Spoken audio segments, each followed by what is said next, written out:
Recording has started. We had a little bit of a tech issue there. If you saw 10 to 15 seconds of nothing, then that's what you saw. Okay. Welcome back to the August 22nd study hall. We've seen the rules. We have also seen the guidelines for submissions and so on. Today's topic is more assumption problems carryover from last time. So just to make sure that we're all on the same page here, when we say give me a smiley face, we're talking about this emoticon smiley face that is here. And then also when we give you a multiple choice question, please keep in mind that the GMAT doesn't let you not answer questions. So, I mean, on here, there's only so much I can do to like force you to answer a question, but when you're taking the actual GMAT, you have to. It forces you to answer the question, or at least if you don't answer the question, it will just sit there and wait until you do. So in order to sort of promote the same type of thing, we want to make sure that everybody answers all the problems here. So please don't non-respond. And then when you answer the questions, please answer them on the multiple choice polling tools. Please do not post a letter in the chat box. Thank you. And then finally, the copyright notice that we have to give you.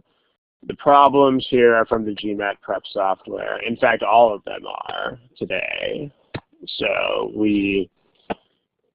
in fact, you're going to see literal screenshots from the GMAT prep software today. So copyright GMAT, the free problems are allowed to be used here is basically the deal. The ones that are from the GMAT prep software, we can use those.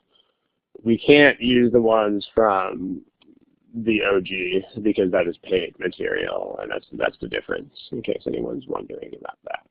Okay, so let's jump into a problem. How about this one? Okay, so here's a timer.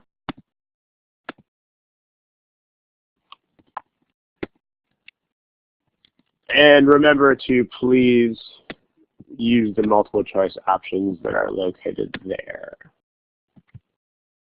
Give it a shot.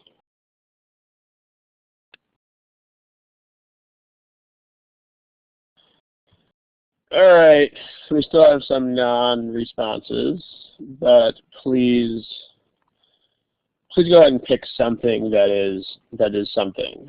In other words, please pick a multiple choice answer. I'll give you another like 5 or 10 seconds to do that, and then we'll go from there.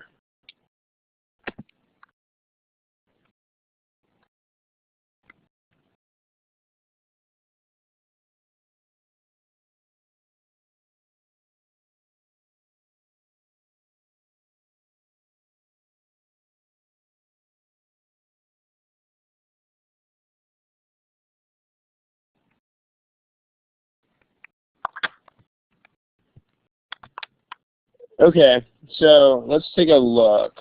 We do have an interesting pattern of responses here. There's still about 3, 4 non-responders, so let me give you like 5 more seconds to respond to this.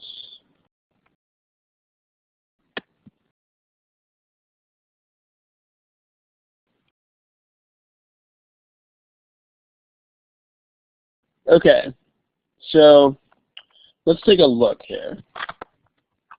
And again, we did do an installment on assumptions in the last study hall, so a couple of the main principles we're going to go through faster than we did last time, just to make sure that we can get to some more content here. So let's just summarize if you didn't watch the last session, then of course check out that recording of that one.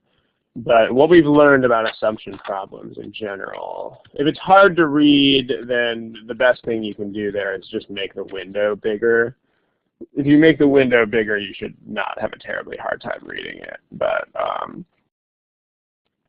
yeah, so I apologize if it is hard to read, but it's basically the color.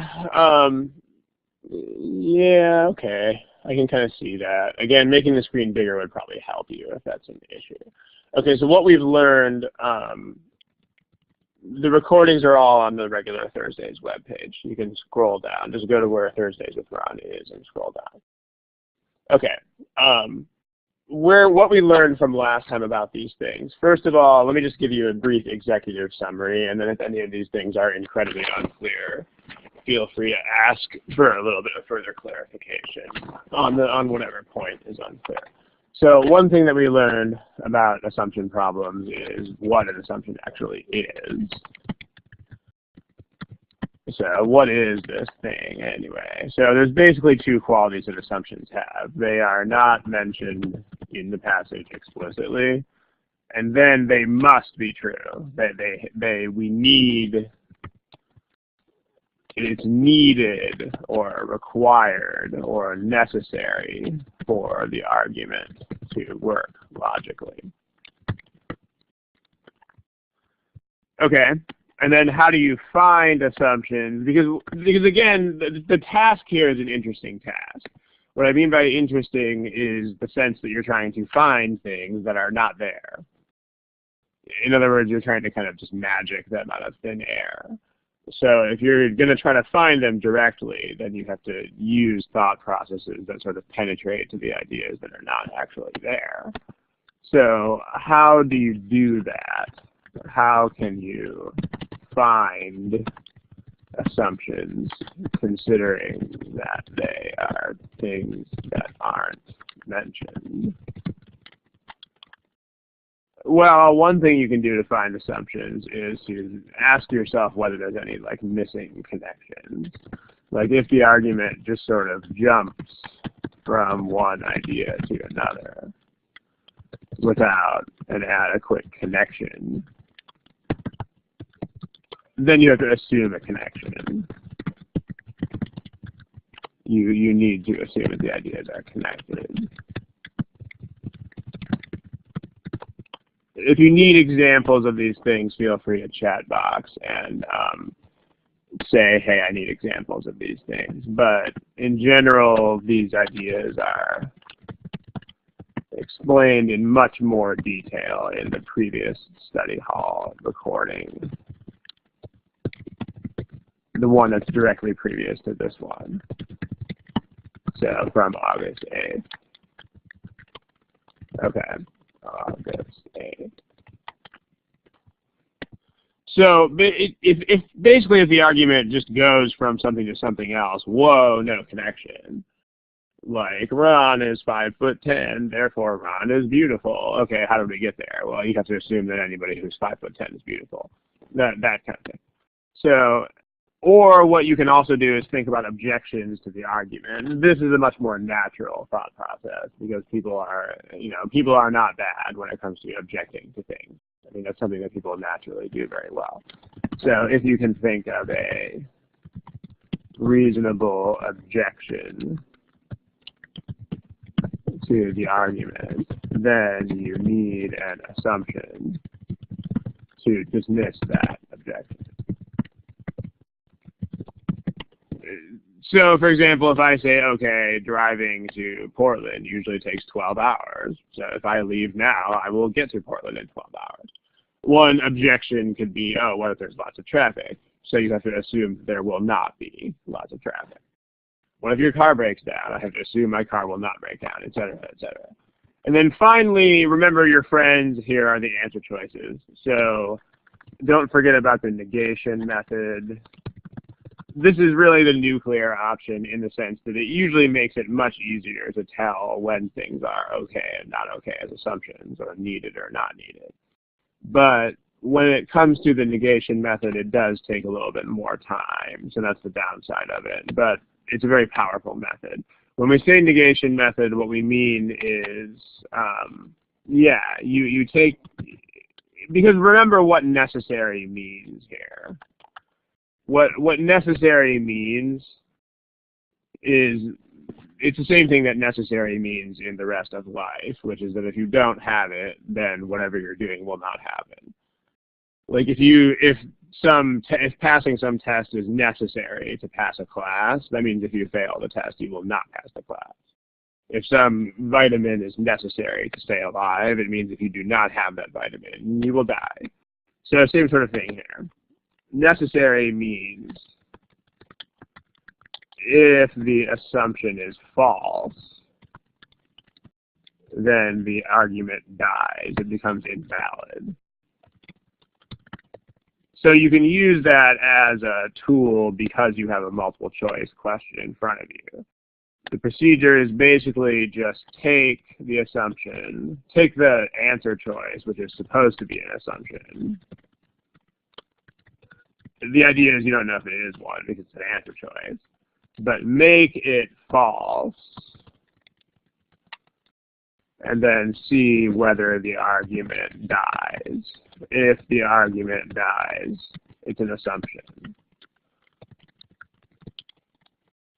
So that's basically the idea. So these are all takeaways. If you don't know what that means, or if you're not really like totally okay with that idea, then check out that previous study hall recording, and that should answer a lot of the questions that you had or the uncertainties that you had about it.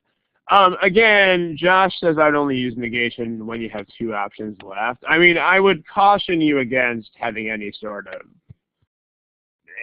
of like doctrinaire thought like that at all about when to use these things. I mean, because the problem with saying something like that, and I don't really mean to like make an example of you here or anything, but the problem with saying something like I would only do this when there are two choices left is like, what if you don't get to that point, right? Like, well, what if you don't reach a point where there are two chances left? Then that sounds like a petty objection, but it's not really, because this is the whole point of this, is that it's a more powerful method that you want to use when the faster methods don't work. So, I mean, if you're looking at a problem and you have no freaking clue here, then you might want to break this thing out earlier. So, and then when it comes to levels of questions, I'm not going to answer that, because answers to questions like that will not help. Yeah, I mean, the best answer there is a non-answer. Because that's not, in fact, the fact that you even have to ask this question should illustrate to you exactly why it's not a good question. Because just think about what that means. The fact that you are even asking this in the first place means I don't know what the level of the question is. And that's the point. You don't know. You have no idea. And that's precisely why it does not matter, because there's no way to make a strategy around things that you don't know. I mean, you would have to, unless you could actually figure that out on the fly during the test. And even if you could, it wouldn't help you anyway, because knowing the level will not help you get a question right. Okay. Let's look at it again. Let's take the question over to, yeah, I mean, Mike, dude, people worry about this stuff all the time, because people are making the mistake there is that people are not thinking about what is just an objective feature of the test versus what is something that will actually influence my strategy. You know, like worrying about difficulty levels of questions is a lot like worrying about what's going on inside your car's brake system instead of worrying about how to drive the car. So it's a thing. I mean, as a test taker, you just want to solve the problems, and that's kind of it, right? So, but let's talk about this on a clean board here. All right, so, and then another thing that is a really big thing here is to own the argument. And what I mean by own the argument is to put it in your own words. So remember, like, put the argument into, in your head, at least, into the form of a, like, dialogue or, like, literal conversation that you're having with someone. Or a personal situation. That's the other thing. Because this is what promotes understanding. If something is a bunch of cold statements on a board, then you're not really going to be able to think about it. Like, this is the biggest thing promoting that. This is the biggest thing as far as promoting thinking and actual understanding. So in other words, you don't want to spend too much time formally classifying statements and stuff. You want to like think about this as though it were happening in the real world. And I mean, depending on what the passage is about, personal situation here is a bit far-fetched because, you know, we're talking about salt in the oceans, and that's not a very personal situation. But in the ones that are in the critical reasonings that are about businesses, it's something you should just make that your business. So if you're reading about some like, you know, I don't know, meat processing plant, just pretend you're an executive doing a case study. Here, it's more like I watched this on a nature show or something like that. But whatever it is, make sure that you put it into conversational language and make sure that you're in it as much as possible. So what does this mean? Well, I mean, these sentences are just so long that it's really hard to think intuitively about them, right? That's really what the issue here is. So let's try to rephrase this in terms that the guideline that I always follow when I read these passages is let's put these in terms that a hypothetical 10-year-old or 10 or so year old would understand. Because, I mean, most of these you can do that. I mean, there's not really going to be a lot of passages that are full of concepts that, you know, your hypothetical 10-year-old wouldn't get. It's really just the language of the passage that is the issue. I mean, that's what would put a 10-year-old off of this, is the sentences are too long and they're not intuitive. So let's do this, right? So the point is there's a bunch of salt in the water. There's a bunch of salt in the ocean. By the way, don't write a bunch of in like essays and stuff. It's not a thing in formal language. Clearly, therefore, by taking the resulting increase in salt levels over the past 100 years and blah, blah, blah, blah, blah, oh my gosh, there's so many words. What they're saying is the resulting increase over the past 100 years. So they're saying if you do this procedure,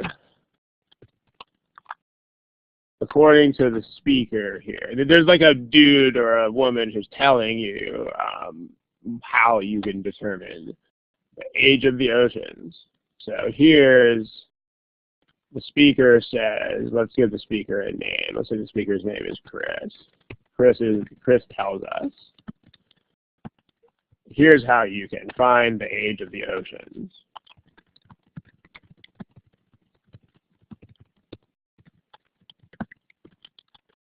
You can just look at the past 100 years.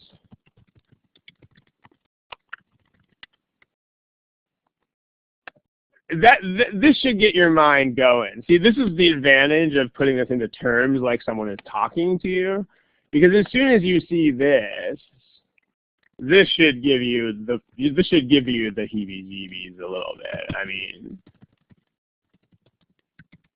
that should make you think, wait a minute, dude, how is only 100 years of evidence? But even when you just see those words, you should be like, But let's keep doing this, right? And then determining how many centuries of such increases it would have taken the ocean to reach current. So, I mean, in other words, they're saying this is like mx plus b, almost. They're saying, like, if you started from 0 salt, how long would it take you to get to the current level of salt? Okay. So imagine you want to find the rate, find how much salt builds up per century, so per 100 years. Imagine that you started with 0 salt.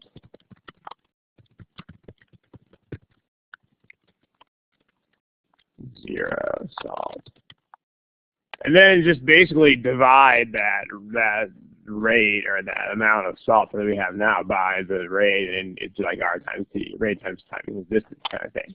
So just use that rate, which you're basically, I mean, a 10-year-old doesn't know what extrapolate means, but you can certainly explain it to a 10-year-old. So let's say extrapolate.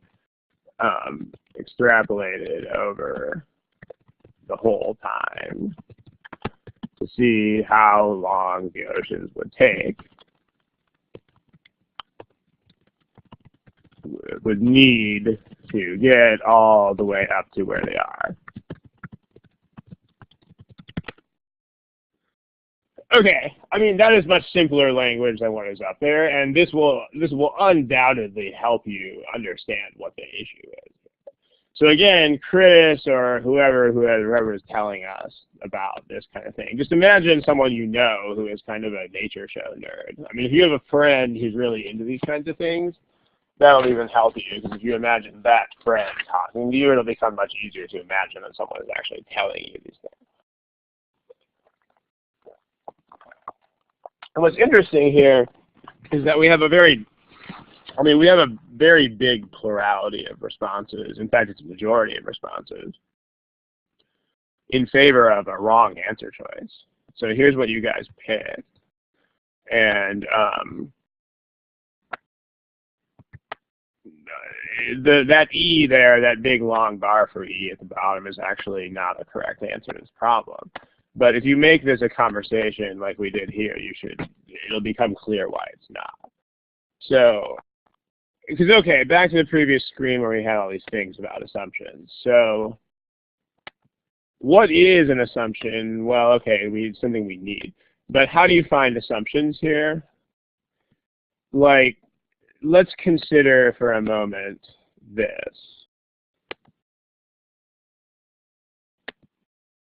You can think of a reasonable objection to the argument. Hey, Chris, here's a reason why your method might be bunk. If you can think of anything that is a gigantically huge issue with this thing, or even not that gigantically huge, but ideally gigantically huge, if you can think of a big problem with this, then you have to assume away the problem. You have to get rid of it by just assuming it's not a thing. So let's talk about this. I mean, again, see, if someone's telling you this is how to find the age of the ocean, that's the difference. It's not a bunch of cold, lifeless statements on paper that are hard to animate anymore. Like, it becomes, oh, hey, this is intuitive. Let me just, like, think about this. Like, if this person is standing in front of you and saying, yo, all you have to do is look at the last 100 years, can anybody find an objection to that? I mean, let's get rid of the answer choices for a second. How could you object to this? Chat box, tell me a story.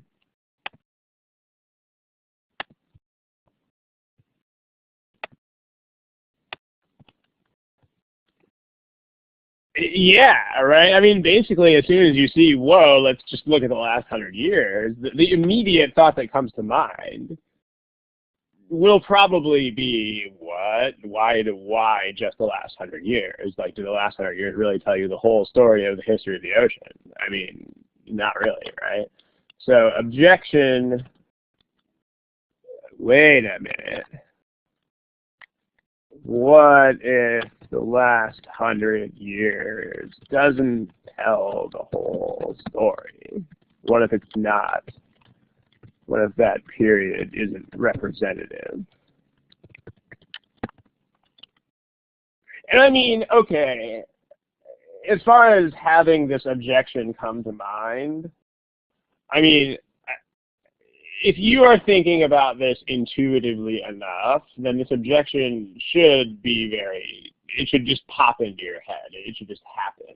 Because I mean, again, let's make an analogy that is more intuitive, and you'll see my point here. Like, let's say, here's how to tell how much money someone probably has in their savings account. Well, let's just look at how much they saved in the last 1 year, and then multiply that by the number of years they've been earning income. I mean, you can see what the problem is here. I mean, in that case, everybody is going to think right away, dude, what if their, like, income or spending has changed before the last year? I mean, people don't save exactly the same amount of money every single year. So that's probably kind of obvious.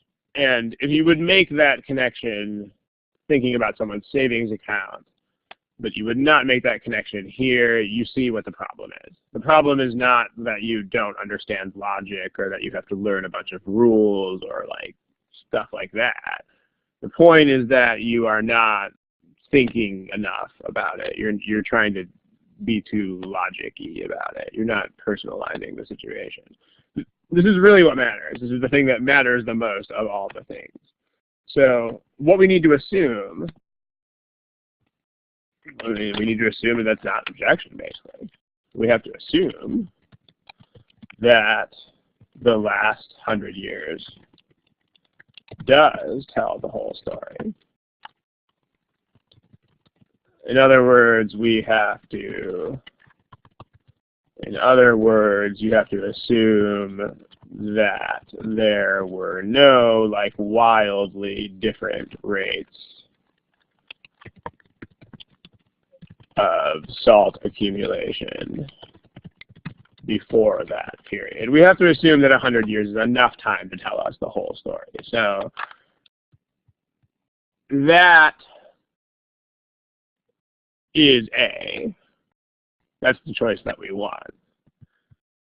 Because we definitely need to assume this, right? Like this is saying, look at what this is saying. It's saying that the 100 years is not, I mean, they specifically said not unusually large, but if you replace large with small here, it would still be a correct answer. It would still be, like, basically the last 100 years is not weird compared to the rest of history. So this is the choice that you want. And what should really strike you here is how easy it will be to come up with these objections if you are thinking about these things as real life situations, as opposed to like cold collection of statements on a screen. So that's the secret. The secret is imagine that you are talking to a person and not, analyzing an academic problem. Can't emphasize that enough. If you think of these as academic problems, they'll be very hard. If you think of them as conversations with people, they will be much less hard. That is the secret of CR. So, Josh, if you tell me what you didn't like about the wording, then I can tell you a story about it. Okay. The other answer choices here, I mean, this choice is not really a thing, right? Because the point is that salt levels increase. So B is, not only is B not necessary, but B is, it pretty much has to be false. I mean, B cannot be true because otherwise your salt level would not even be increasing in the first place. So something that's false definitely is not going to be an assumption that's required. So that dismisses this option. This can't even be true. And the reason, again, why it can't be true is that we know that the salt levels are going up. That they're not staying the same. And then if this means, the other thing this statement could mean is that they have all the same levels as each other. But, and then wait a minute, there's an even bigger problem with this, which is it's not even talking about the ocean, it's talking about rivers. So the thing that we're talking about in the passage is ocean. So yeah, what? And again, if you're conversationizing this, including the answer choices, that's the difference between, okay, my first analysis in this one is I thought of this not as someone talking until now. But now I'm thinking of it as someone raising their hand in this little forum with our expert Chris and saying, what about the rivers? And Chris is like, dude, this is the oceans. It's not the rivers. So this is not a thing.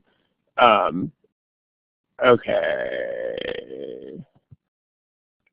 There are salts that leach into the Earth's oceans directly from the ocean floor. Well, okay.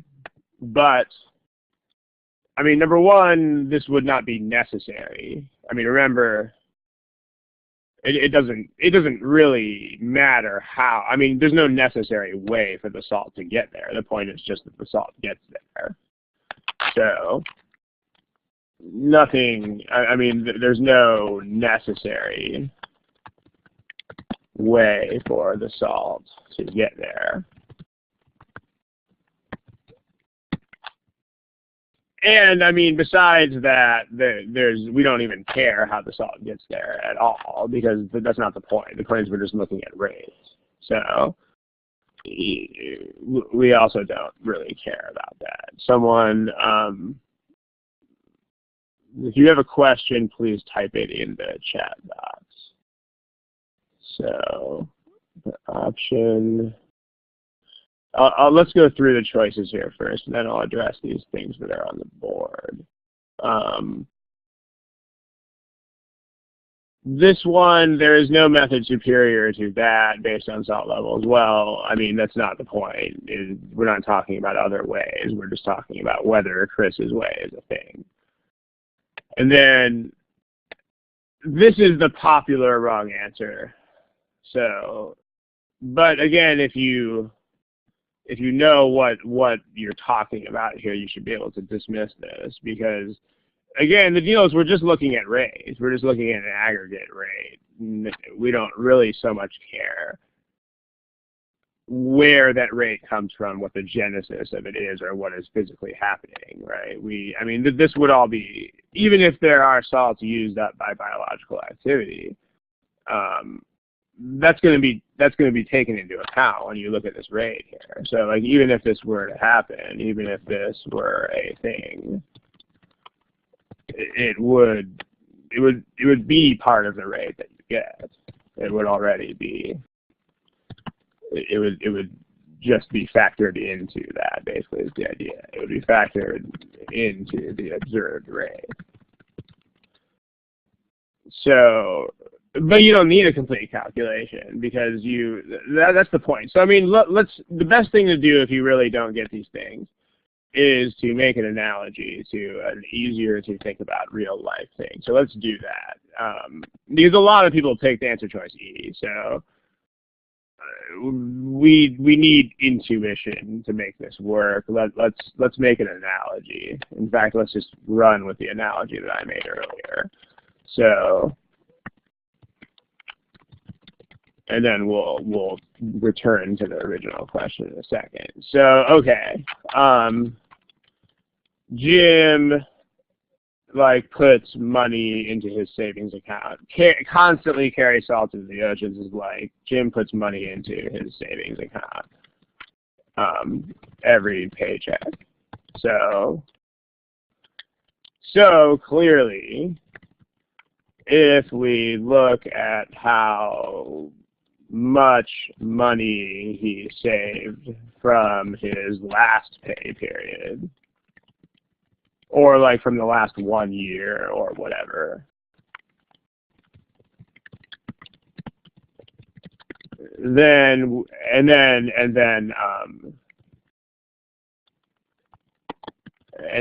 like see how many times he'd have to do that, and then see how long it would take him to reach his current balance. Then we can tell how long Jim has been working. And if you want to put numbers to this, ideally you shouldn't have to think about specific numbers. But let's say that you really don't have a handle on this and you want to think about specific numbers to really put some intuition on it, then feel free to do that. It'll eat a little bit of time, but if that's what helps you get an intuition, then it's definitely worth it. So, for example,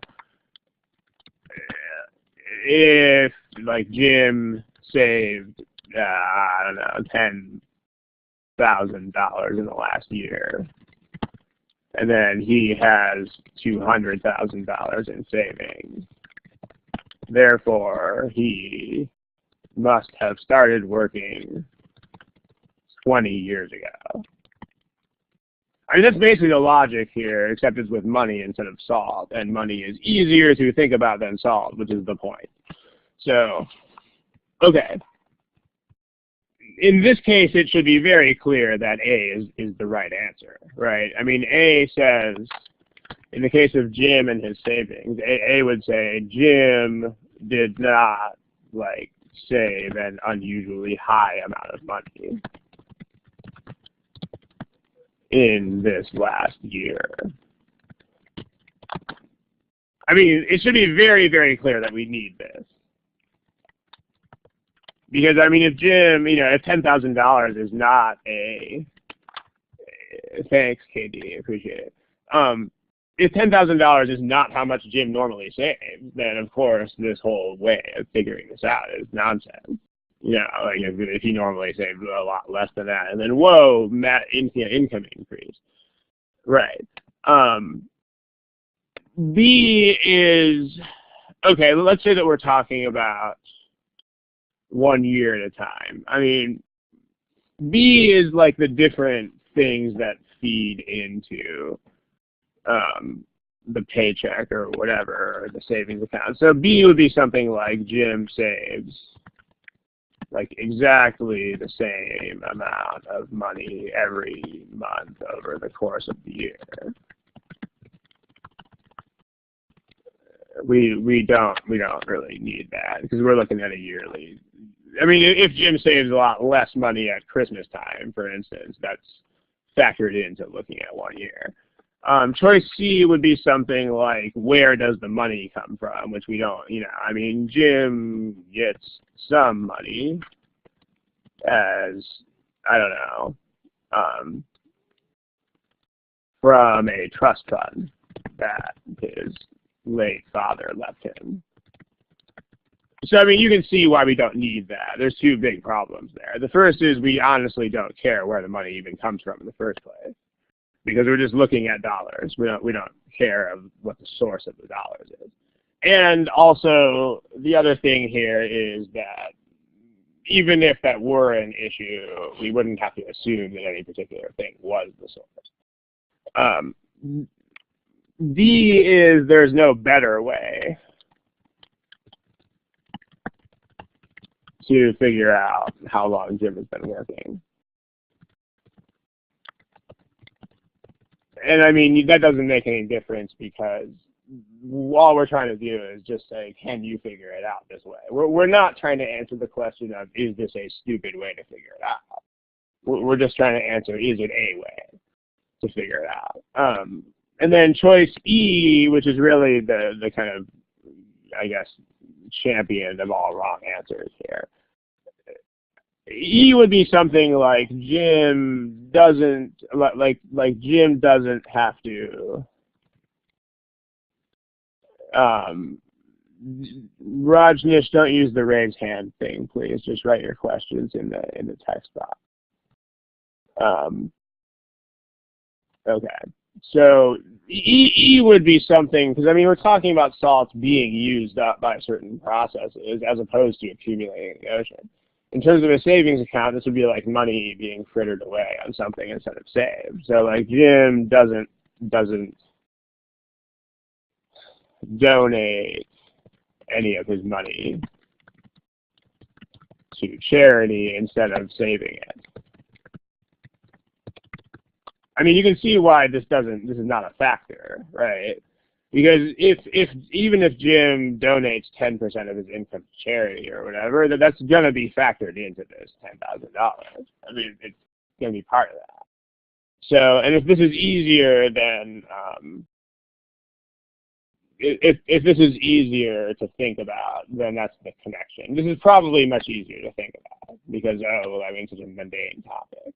But that's the point. So like your goal is to get to the point where it is just as easy for you to think about salt in the ocean intuitively as it is to think about savings accounts.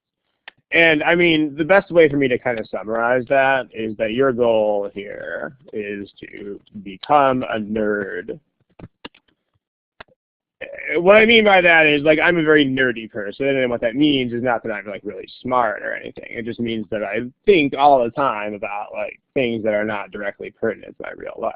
You know, I'm interested in random things. So you want to get to that point, because what the essence of being a nerd is be able to think intuitively the same way you'd think about real life ideas.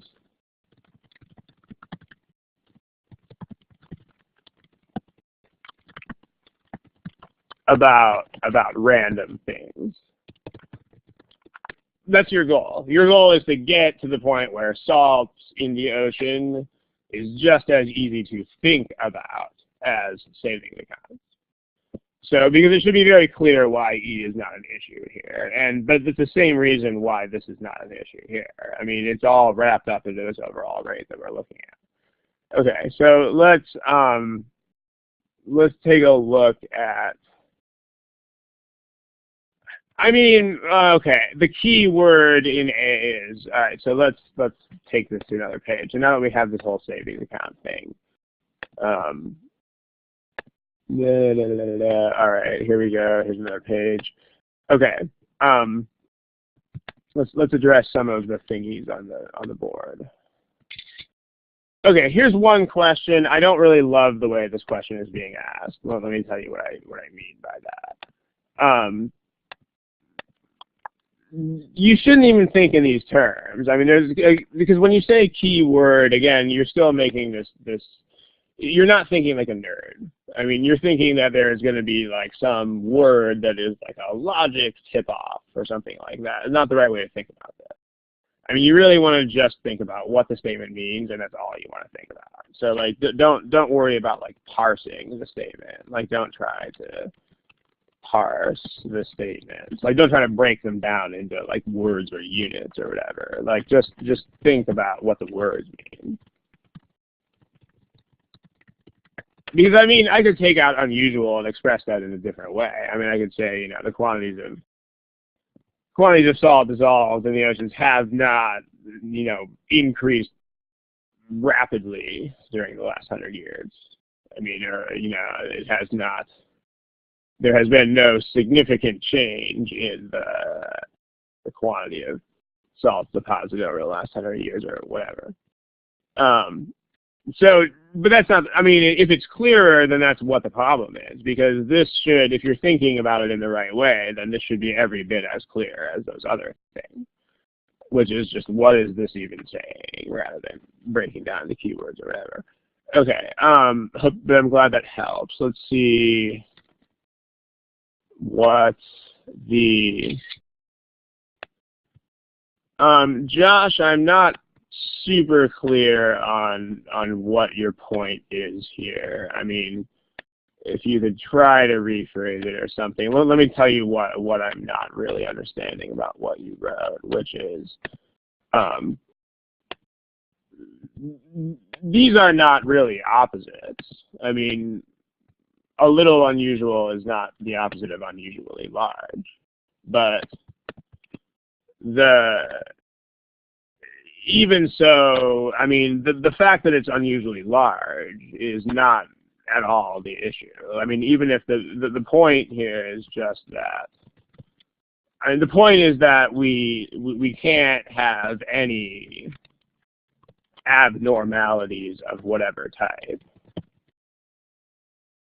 If that, I spelled that wrong, I'll fix that in a second. We can't have any abnormalities if this method is supposed to work. So, I mean, even if you change the word large to small, it's still an assumption. I mean, if you change large to small in this answer choice, it's still an assumption. I mean, for the same reason that in the savings account problem that I just kind of made up on the fly here. I mean, if you remember, A is saying, you know, Jim didn't save more than he usually saves this year. You need that. If he saved a lot of money this year, then it's going to screw up our calculation. But you would also need to know Jim did not save like an unusually small amount of money this year, because that would still mess up the calculation for exactly the same reason. So hopefully that helps. If you still have questions about this, then feel free to ask. Okay. All right. It's already calculated the last 100 years. So, KD, you got the right answer to this. So I think you were maybe trying to correct that person's thought process. If you had an actual question, then feel free. This is, Rajnesh says, If that were what option B said, then yes, it would be an assumption, but that's not what option B says. I mean, option B says that, I mean, first of all, it doesn't make any difference because we're talking about salt levels in rivers and not the oceans. That's one issue here. So one issue is just that's not what it says. And even if it were talking about oceans, it's still not an issue because, I mean, this choice is talking about, you know, like, it's talking about salt levels in different places around the world at any one time, not rates. I mean, there's no changes going on here at all. It's just if you took a static measurement around the world, then it would be the same. We don't care because again, it's the ocean. It's not the rivers. It's the ocean. Okay. Let's see. If some salt is used up, then we can't get a complete. See, this is where you just have to. I mean, I can't really respond to this directly as a question because the problem is that the intuition is not there when you say something like this. And so, I mean, the only way I can effectively respond to that is by making analogies, like I just did. So if some salt is used up, then, I mean, but this is, I mean, basically I can just be like, no. Because again, think about the savings account thing. This is like saying if Jim spends money on anything at all, then we can't think about his savings per year. Which, I mean, you should probably realize that that's not a thing, right? I mean, when you look at how much he's saving, that is affected by his spending on things, but of course it's still a rate. I mean, if he makes 100,000 and spends 90, that's still, you know, we don't have to know that. We just have to know that he saves X amount per year. Okay, and then that Ruchi, that answers your question. It's the same question that you have. Ruchi. So this question here is answered by the same principle. Let me move these things upward so that I can fit this. Okay, so there. This question's answered by the same principle up there. Because Ruchi, what you're saying is it's like saying even if Jim spends some money, will that mess up our calculation? No, of course it won't. I mean, as long as we know about savings, we don't care. Like, we don't care what % of Jim's money he is saving. We just care how much money he's saving. So, same sort of issue there. All right. I think that takes care of the questions. Let's move on to another problem here. And remember, these kinds of analogies, let me tell you what I'm not doing here because sometimes this is unclear when we go over analogies like this. Well, what I am absolutely not doing here, and what would be sort of ridiculous if I was doing it, would be, I'm not telling you that you should make analogies like this while you are reading the problem, because that would be kind of absurd. Like, there's no way that would be possible in the time frame that you have. I mean, you can't make that full analogy in like a minute or two. At least you probably can. If you can, then run with it. But it's not what you want to do. But what you want, the reason I'm doing this is because these kinds of analogies really illustrate the mental state that you have to be in to solve these problems. You know, it has nothing to do with classifying things or formal logic or anything like that. And I mean, guys, if this was formal logic, it would just be part of the quant section. That's basically why there is a quant section. The quant section is there to determine how well can you manipulate rules to solve problems. That's the quant section. The reason this section is here is because it is not that. It's here because now it's testing how well can you think about case studies in the same way you think about normal human things like bank accounts. So if you're taking the quant section approach to this, then you are going to face a lot of trouble that you will not face if you think about these things the way you would think about gym. That's the point. So the value in making analogies like this, and the reason why you should try to do it yourself, is that you want to make sure that you can get your head in the right place, is the best way I can summarize that.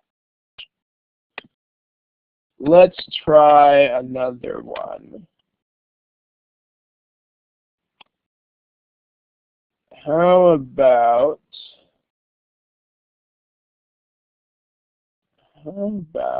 this?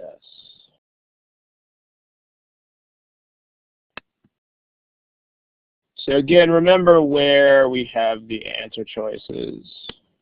The answer choices are here. Go for it.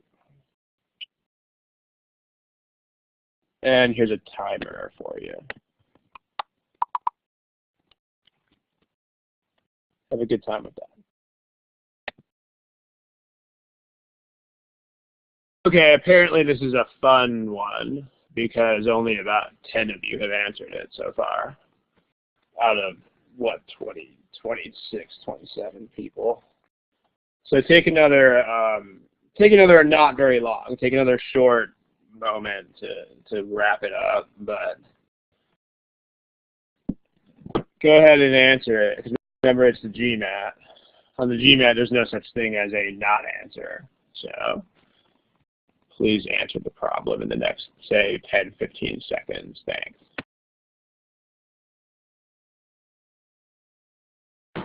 Okay, let's discuss. Again, this can't be emphasized enough, but the secret, which is not really a secret to all of this, is to intuit it, to make it a normal situation. And the way that you want to do that is you want to tone down the language. You want to make it so that it's like a, again, conversation that a hypothetical 10-year-old would understand. So let's think about that. Let's explain it in simple terms. At least in your head, do this. Because, there's so many big words here. I had to read that first sentence like 5 times when I read this, because whoa, there's so many words and there's no punctuation. That's the problem. You have to make it real. You have to make it a sentence that is not so complicated. What this means is, okay, our critics, so the other side, people accuse us. Our critics claim blah blah blah blah blah, so they're going to be accusing us of something, right? That's why they're critics.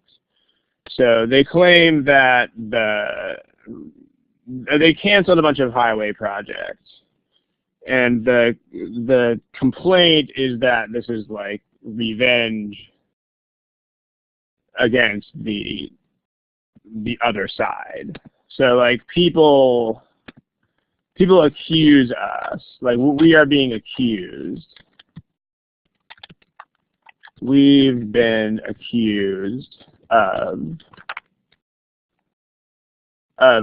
canceling highway projects, road work, specifically in areas where, if this is a Democratic president, so let's say the president is Obama, who is a Democrat, so the president's party is a Democrat. And even making this into Democrats and Republicans will still make this easier to think about, because the party and the opposition party are such weird abstractions, but Democrats and Republicans are not. So if you just make it Democrats and Republicans, it will magically be easier to think about. So we've been accused of canceling road work in Republican districts,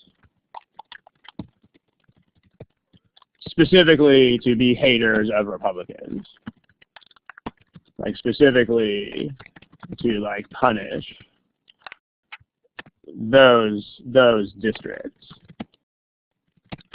for being the other party. That's what that means. And then the people who are accusing us point out The people who are accusing us, the accusers point out 90% of the cancellations were in these areas. But then, I mean, remember who's talking here. Like, you know what the point is. This is Obama's press secretary. So, of course, they're trying to dismiss the charges against Obama. They're trying to say Obama and his people did not do the wrong thing here. So, but all of these were, like, projects that were identified as being, like, money squandering projects. So, but all of these things, all of the things we canceled, like, were flagged by, like, auditors or whoever, were flagged as wasteful or unnecessary. And so meaning things that should have been canceled, and so we did nothing wrong. Let's make an analogy just in case it's unclear what the deal is here. So, make an analogy. Okay. Let's say that I don't know, let's say that our company is, like, let's say our company fired a bunch of workers. And let's say that most of the workers they fired were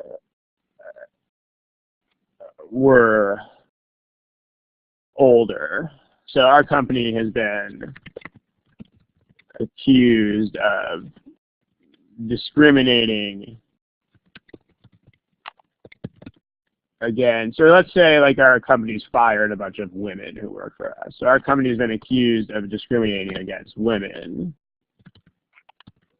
since we fired a bunch of women recently. So canceling highway projects is like firing employees here. And then they say, well, you know, 90% of the, like, 9 of every 10 people fired recently have been women. So that seems like pretty strong evidence, right? But the objection here is kind of like saying, but all of the people fired were, you know, people who had been doing bad work, or people who had, you know, had gotten previous warnings, or some sort of reason why they should be fired. So previous warnings, or had violated ethics policies, or whatever.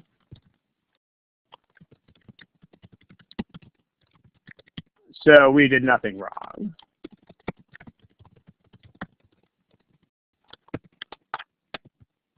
Okay, well, I mean, this might be easier to think about, you know, because you all work presumably at some job, so it's probably easier to think about people getting hired and fired from this job. This is still highway projects, probably a little bit more remote.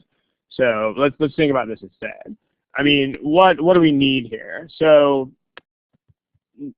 A would say something like, you know, firing people isn't the only, you know, punishment. We don't care.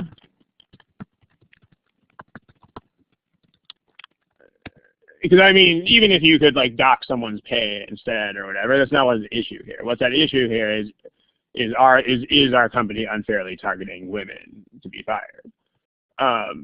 No, I mean, even if it were a pay cut, it would still be the same issue. Are they unfairly doing that to the female workers? Still the same issue. B says the highway projects identified as wasteful were not mostly in the Democratic areas. That would become, like, the Democratic areas here would be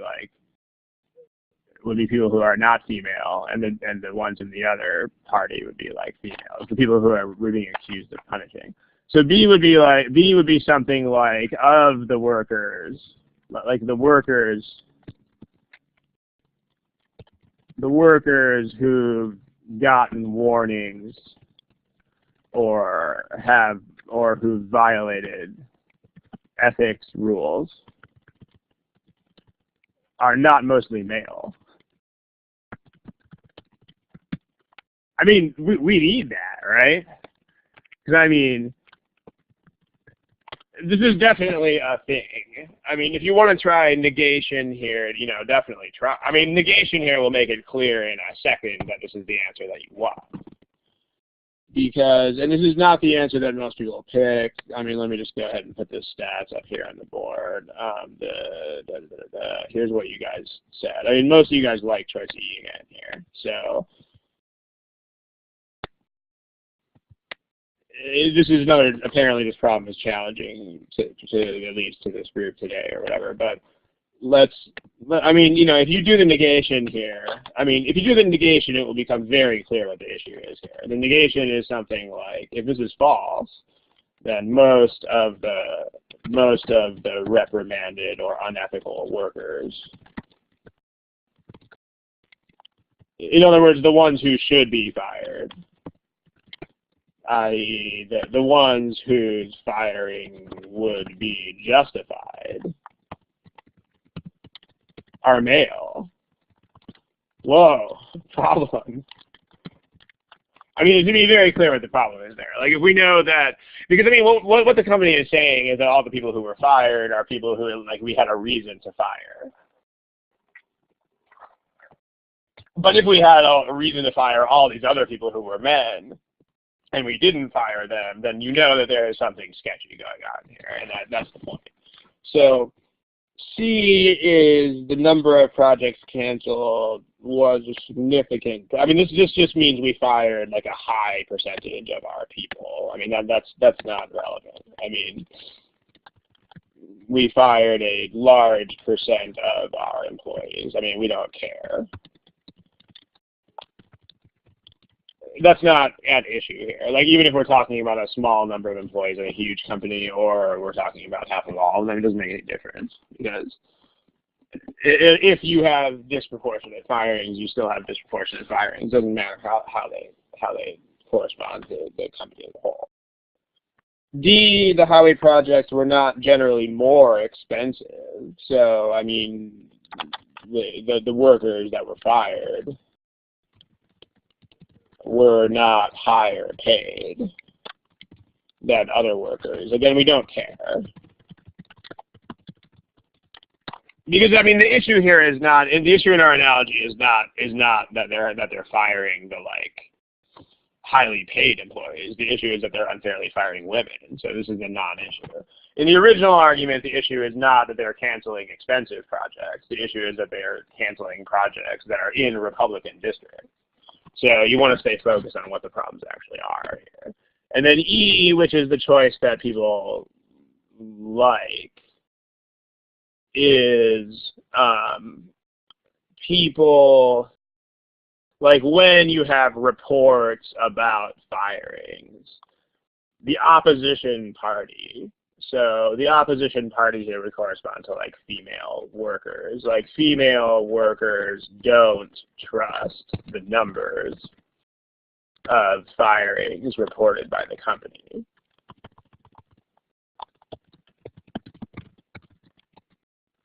I mean, this is an interesting, I mean, I kind of wonder what the appeal of this choice is, because I mean, apparently there's some kind of strong appeal, because this is the choice that most of you pick. But this is, I mean, not only is this not necessary, but it's kind of, I mean, you kind of want the opposite of this. Because, I mean, if you think about how this argument works, the people who are making the complaint are making the complaint on the basis of the numbers that were reported. So if you think about it, like in order for our, in our thing with the women and the firing and stuff here, I mean, this whole idea depends fundamentally on the idea that the people who are complaining actually believe the numbers that are reported. Because what the complainers are doing is they're taking the reported numbers and being like, whoa, I cry foul. But, you know, the underlying foundation of that is that they have to believe the numbers in the first place. So not only is this not a necessary thing, but this is not even a thing that would help us. So back to the original thing again, I mean, this is saying the Republicans don't believe the numbers that the Democrats put out. There's nothing there saying they don't believe the numbers. I mean, what they don't believe is the motivation behind the numbers. But nobody is questioning the validity of the report itself. So the author uses a report. I thought that the KD, before you said you have to look for a leap. I didn't say you have to. Let's get some of this off the board. Okay, and then this is going to be the last question today. We can roll over a few minutes because of the tech issue that we had earlier, but we about 5 minutes hard stop here. I didn't say you had to. Let me go back to the screen where we talked about that. What I said was that was one way of several to proceed. I mean, if there is an obvious jump, then you can find it, but that's not the only way to go. Like, remember what we said here was, we said this. I mean, this is one way to think about it, but it's not the only way. I mean, you could also think about objections, or you could use the negation thing. I mean, there are lots of ways to go here, and that's one of those ways. So hopefully that's clear. Yeah, no, it's not. You don't have to do anything. That's why there are lots of options. Let's see. Yeah, because you won't always see a gap. I mean, in some cases there won't be a gap. In some cases it'll be an objection that we just didn't think about, and that's why there's no gap. You know, like a lot of arguments will seem to have no gap precisely because there is some like huge elephant in the room that we just didn't think about. So that's kind of the issue here. And again, the way that you're going to think about, I mean, the question that comes to mind there is, whoa, how am I going to think about things they didn't mention? And the answer to that is, if you think about this like a real life situation, it's much easier to do that. If you think about these things as cold collections of logical statements on a screen, you will not be able to do it. But if you think about them as real world situations, it's not so bad. I thought the author uses a report as evidence. I mean, yeah, the author does, but again, we don't need the idea that somebody would mistrust that report. In fact, quite the opposite. So, and in fact, you're kind of making the case here that E is a wrong answer. So, exactly. The point is that everyone involved does trust the statistics. Like the point is specifically that people do not disbelieve the numbers. The point is that they're being like, whoa, these numbers represent a big problem, but nobody is questioning the report itself. Because the report doesn't go into why. The report is just like, here is how many highway projects we canceled, or here's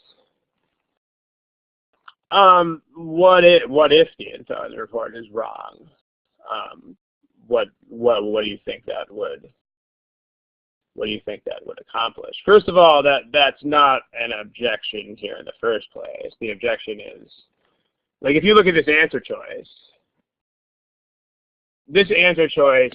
says that people don't trust the report, which is not.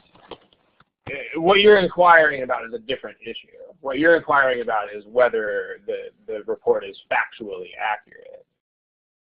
That's not what E says. So that would be, I mean, if KD and L, if they said something like that, it would be a thing. So your thoughts are not totally without value here, but you just have to read the words in the answer choice very carefully. You can slow down if you have to. Take whatever time you need to read these things, because you really have to understand what they say and what they don't say. Like this goes into choice E has nothing to do with the accuracy of the report. If it did, it could be problematic. But accuracy is not an issue here in this choice. In this choice, the issue is it's just the way in which the aggrieved group like perceives things.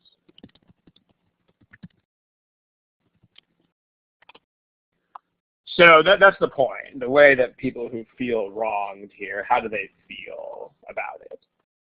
And that's not yeah. So the point is to not invest all of your thoughts in one thing that you come up with, because as you have seen here, they might come up with something else, and both of you might be valid, but unfortunately, if it's not in the choice, it's not in the choice.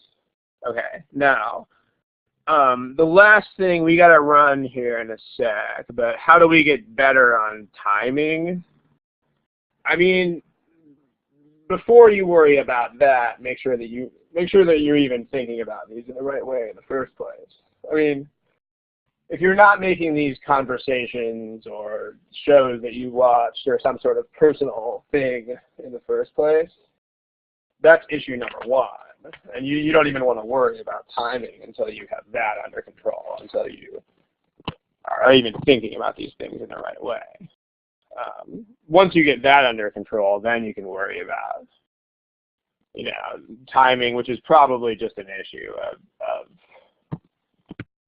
of focusing on the goal at hand and not digressing off into irrelevant stuff. Okay.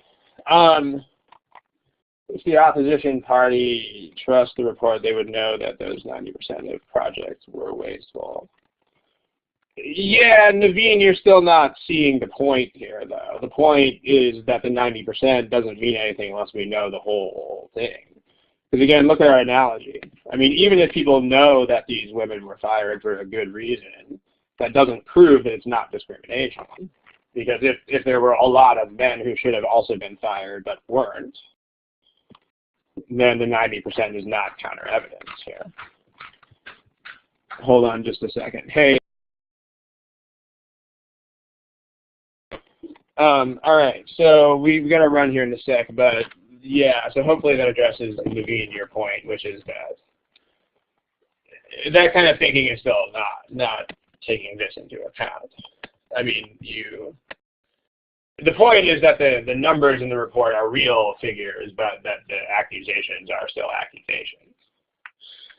Okay, if you have other questions about this kind of thing, if you have anything super quick, feel free to throw it up there.